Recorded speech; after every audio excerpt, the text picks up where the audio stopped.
Mark chapter 3 verses 20 through 35. Jesus accused by his family and by teachers of the law. Then Jesus entered a house, and again a crowd gathered, so that he and his disciples were not even able to eat.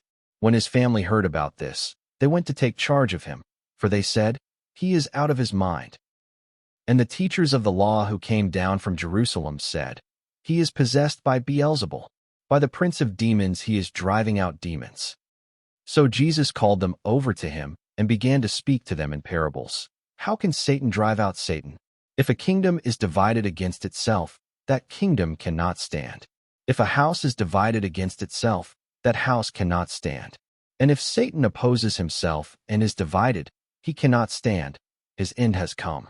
In fact, no one can enter a strong man's house without first tying him up. Then he can plunder the strong man's house.